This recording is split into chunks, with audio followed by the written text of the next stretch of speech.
This scene, is this a candy scene or a non-candy scene? This movie is so much about facing your fears and overcoming those kinds of thoughts. I wanted to know what scene or story beat was your mountain to climb in this movie? Oh gosh, I had 4 scenes in Russian. Yeah. That terrified me because honestly, I was trying to, trying to think differently. Mm-hmm. I don't know any foreign languages. I studied Russian a little bit in college and some French as well, but I've always longed to get to that place where you know something, a different kind of language, and can actually think differently. Mm-hmm. Or the people say that they think and dream in another language.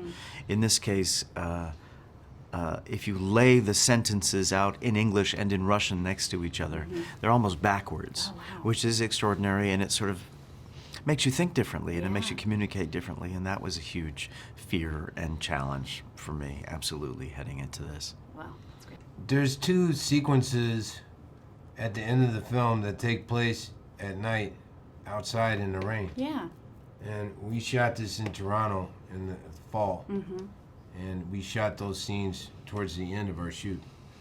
So it was cold. Yeah. And it really was all night. Yeah. And it really was raining Yeah. on us. And I have the distinct pleasure of being the only cast member who's in both of those scenes. Ugh. So I got to spend Double torture. some rainy nights with you, and then I went and spent some rainy nights with Sally and Yeah, that's Fishman. was the coldest I've ever had I to bet deal it with just on kind a of gets into your set. bones and you just can't shake it. Yeah, but you have to keep doing it over and over and Yeah. over again, so it never really stops. Yeah, and you just have to keep forging. And knowing that you're probably gonna, Guillermo comes up before you and he's like, we will have to do all this in ADR.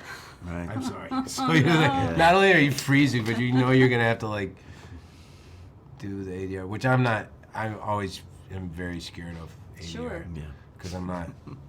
It's hard for me to talk in the first place, let alone try to talk over myself. Or you do the whole performance. But when you see it, you're like, of course, it had to be at night in the rain. It couldn't have been any other way. No, it was perfect. It wouldn't have been as sensational if it was just cloudy or, And for a both of you- cloudy afternoon. Yeah, exactly. Both of your characters, I'm sure at that point you're like, the ending that happens for both of you in those sequences, I'm happy for. I can be done with this now. Yeah. Guillermo is such a wonderfully vociferous, kind of man and director. Was there a piece of direction that he gave you that either surprised you or helped you hone in on exactly what he wanted from you? We talked about the candy a lot. Yeah. That was, I'd say 90% of our conversations were about the candy. Because I kept trying to put more candy in. Did you? Should this scene is this a candy scene or a non-candy scene? I like Because I that. wanted it to be, because it was in the script, but it wasn't as much. Yeah. I was like, well, if you got something like this, it's got to be. And then sometimes like, well, is it going to be distracting or, Sure. And the candy means something depending on how I'm dealing with it, Totally, It means something absolutely. different. So it kind of lets you know what I'm thinking, I guess, in a way. Like that scene where I bring you into the office and I have the candy. Yeah. I like that. Yeah. Did he let you pick the kind of candy it was? No, it's the lime. You It's were very stuck? specific in the script. Yes. And they designed the box and the candy itself. It was all very specific. Specific. Specific.